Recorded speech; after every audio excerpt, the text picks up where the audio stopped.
పరిశుద్ధమైన బైబిల్ గ్రంథంలో నుండి యెహోషువ గ్రంథం 14వ అధ్యాయాన్ని చదువుకుంటాం. యెహోషువ గ్రంథం 14వ అధ్యాయం.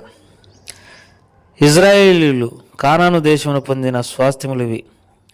మోషే ద్వారా యెహోవా ఆజ్ఞాపించినట్లు యాజకుడైన ఎలియాజరును, నూను కుమారుడైన యెహోషువయు ఇజ్రాయేలీయుల గోత్రముల యొక్క పితరుల కుటుంబముల ప్రధానులను చీట్లు వేసి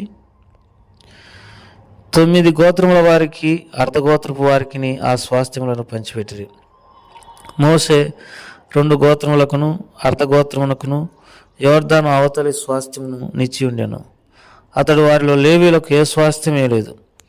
యోసేపు వంశస్థులకు మనస్సే, ఎఫ్రాయిములను 2 గోత్రముల వారు నివసించుటకు పట్టణములను వారి పశువులకును వారి మందలకును ఆ పట్టణముల సమీప భూములను మాత్రమే గాక లేవీయులకు ఆ దేశమును ఏ స్వాస్థ్యమే లేదు.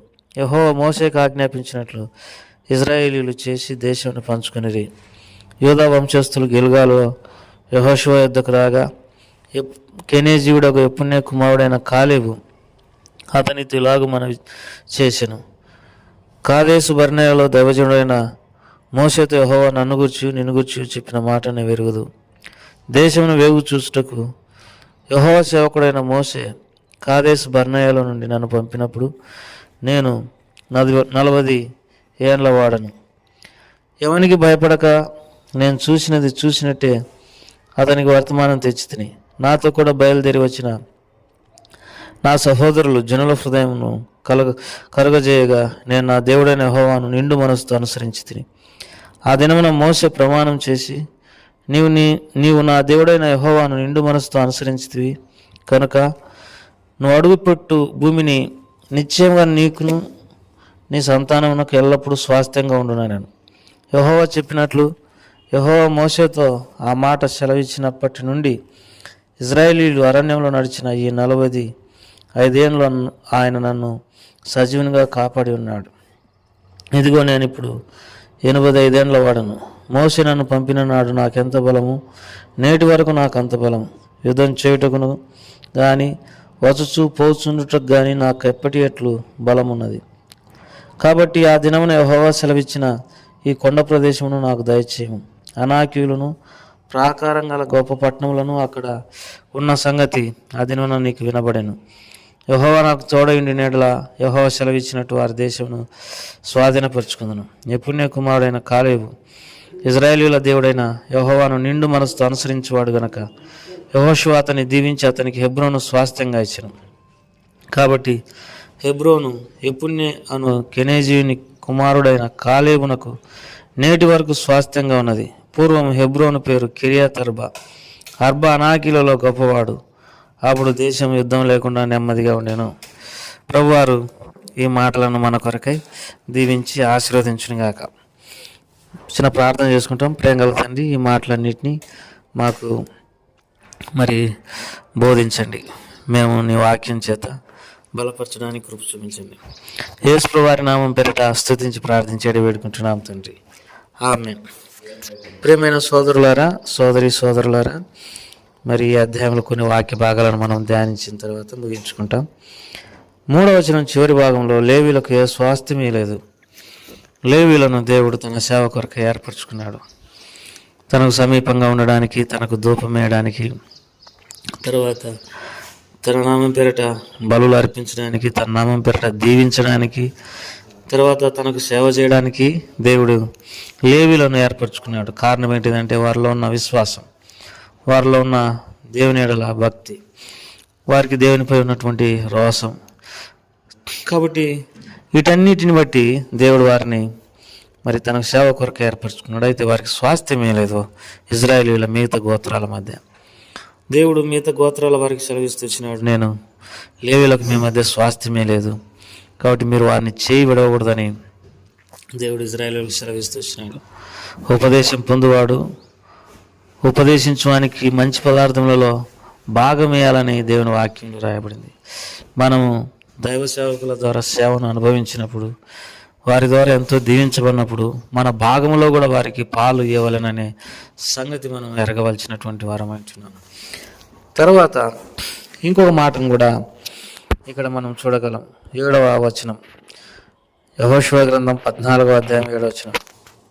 దేశమును వేగు చూచుటకు యెహోవా సేవకుడైన మోషే కాదేశు బర్నేయలో నుండి నన్ను పంపినప్పుడు నేను 47 ఏండ్ల వాడును. మనం సంఖ్యాకాండంలో ఈ సంగతి చదువుకుంటాం. 12 గోత్రాల అధిపతులను దేవుడు కానాను దేశాన్ని చూడడానికి పంపించినాడు మోషే ద్వారా. అయితే వారిలో 10 మంది చెడు సమాచారం తీసుకొని వచ్చినారు ఆ దేశాన్ని గురించి. అందులో ఉన్న ప్రజలు బహు బలమైనటువంటి వారు, వారు ఎంతో ఎత్తైనటువంటి వారు, వారి దృష్టికి మేము మిడతల వలె కనబడినాము అని ప్రజల హృదయాలను కరగజేసినారు. ప్రజల హృదయాలు కృంగిపోయినాయి. వారు వెలిగి తీర్చి మనం ఒక నాయకుడిని ఏర్పాటు చేసుకుని తిరిగి ఐగుప్తుకు పోదామని ఆలోచన చేసినారు. మోషే మీదకి, అహరోను మీదకి రాళ్ళు ఎత్తుకున్నారు. వాళ్ళు చెడు సమాచారం చెప్పినారు 10 మంది. ఇక్కడ కాలేబు ఏమంటాడంటే, నేను ఎవరికి భయపడక ఉన్నది ఉన్నట్టుగానే చెప్పినాను అని అన్నాడు. అందులో 10 మంది ఎవరికో భయపడినట్టుంది, ఎవరో వారికి ప్రేరేపించినట్టుంది, తప్పుడు సమాచారం చెప్పండి అని. కానీ కాలేబు భయపడక మరి ఉన్నది ఉన్నట్టుగానే సెలవిచ్చినట్టు తాను ఈ సమయంలో మాట్లాడినాడు. మరి 9వ వచనంలో, ఆ దినమున మోషే 8వ వచనం, నాతో కూడా బయలుదేరి వచ్చిన నా సహోదరులు జనుల హృదయమును కరుగజేయగా నేను నా దేవుడైన యెహోవాను నిండు మనసుతో అనుసరించి తిని. మిగతా వాళ్ళేమో జనుల హృదయాలను కరగజేసినారు, కాలేబేమో నిండు మనసుతో అనుసరించినాడు. దేవుణ్ణి నిండు మనసుతో అనుసరించినాడు. ఈ మాట ఎంతో శ్రేష్టము. ఉన్నది ఉన్నట్టుగానే చెప్పినాడు. దేవుని మీద తనకు సంపూర్ణమైన విశ్వాసం ఉంది. తర్వాత ఆ దినాన దేవుడు కూడా ఏం చెప్పినాడంటే 10వ వచనంలో, యెహోవా చెప్పినట్టు యెహోవా మోషేకు ఆ మాట సెలవిచ్చినప్పటి నుండి ఇశ్రాయేలీయులు అరణ్యంలో నడిచిన ఈ 45 ఏండ్లు ఆయన నన్ను సజీవునిగా కాపాడినాడు. కాబట్టి నువ్వు అడుగుపెట్టిన భూమిని నిశ్చయంగా నేను నీకును నీ సంతానానికి ఇచ్చేదనని కాలేబుతో దేవుడు ప్రమాణం చేసినాడు. ఈ విషయాన్ని యెహోషువకు కాలేబు చెప్పినాడు. నేను ఇప్పుడు దేవుడు ఇన్ని ఏళ్ళు నన్ను సజీవునిగా కాపాడినాడు. మొదట ఎంత బలం ఉన్నదో, అనగా ఇజ్రాయేలులను పంపినప్పుడు నాకు ఎంత బలం ఉన్నదో నేటికి అంత బలం ఉన్నది. మరి అనాకీలు ఉండి ఈ ప్రదేశం, గొప్ప ప్రాకారం గల ఈ గొప్ప పట్టణము, కొండ ప్రదేశం బలమైనదని నీకు వినబడినది కదా, నన్ను పంపు, దేవుడు నాకు తోడై ఉన్నాడు, నేను దాన్ని స్వాధీనపరుచుకుంటానన్నాడు. కాబట్టి యెఫున్నె కుమారుడైనటువంటి కాలేబు ఇశ్రాయేలుల దేవుడైన యెహోవాను నిండు మనసుతో అనుసరించేవాడు గనక యెహోషువయు అతన్ని దీవించి హెబ్రోను స్వాస్థ్యంగా ఇచ్చెను. తన స్వాస్థ్యాన్ని తాను పొందగలుగుతూ వచ్చినాడు. దేవుని ఇచ్చిన వాగ్దానాన్ని మరి తాను స్వాధీనం చేసుకున్నాడు. తర్వాత తనలో ఎప్పటి వల్లే బలం ఉంది అని సెలవిస్తూ వచ్చినాడు. 80 ఏండ్ల వయసులో కూడా మరి తనలో ఎంతో బలం ఉంది. కారణం ఏంటంటే, ఎవరిలో అయితే కల్మషం లేని మనసు ఉంటుందో, నిండు మనసుతో దేవుని వెంబడిస్తారో, లేకపోతే దేవుని మీద సంపూర్ణమైన విశ్వాసం ఉంటుందో, యథార్థంగా బతుకుతారో, వారికి ఆయుష్ కూడా మరి దేవుడు అనుగ్రహిస్తాడు.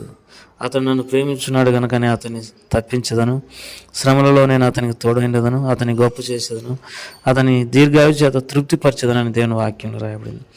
ఎవరైతే ఆయనను ప్రేమిస్తారో, ఎవరైతే ఆయన సాటున ఉంటారో, ఎవరైతే ఆయనను ఆశ్రయిస్తారో, ఎవరైతే ఆయనను మరి గణపరుస్తారో, వారికి దేవుడు అన్ని రీతులుగా ఆశీర్వాదము అనుగ్రహించేటటువంటి వాడుగా ఉన్నాడు. సజీవునిగా కాపాడినాడు. ఎప్పటి వలె బలం ఉంది. మరి బలమైన శత్రువులు ఓడించడానికి కూడా తనలో బలం ఉంది అని కాలేబు సెలవిస్తూ వచ్చినాడు. కాబట్టి మనం కూడా కాలేబు వలె నిండు మనసుతో దేవుని అనుసరించు వారంగా మరి ప్రభు సహాయపడుగాక ప్రార్థన చేసుకుంటాం. ప్రేమగల తండ్రి, దయగల ప్రభా, నిండు మనసుతో మేము నిన్ను వెంబడించడానికి సహాయం చేయండి. కాలేబు వలె నిండు బలం మాకు కూడా దయచేయండి. దీర్ఘాయుస్సును దయచేయండి. ఈ యాత్రలో కోటలను పడగొట్టడానికి మేము నీ నామం పేరట జయించడానికి సహాయపడుతురండి. మా ప్రియుల కుటుంబాలను దీవించండి. యేసు ప్రభువు నామం పేరట వేడుకుంటున్నాం తండ్రి. ఆమేన్.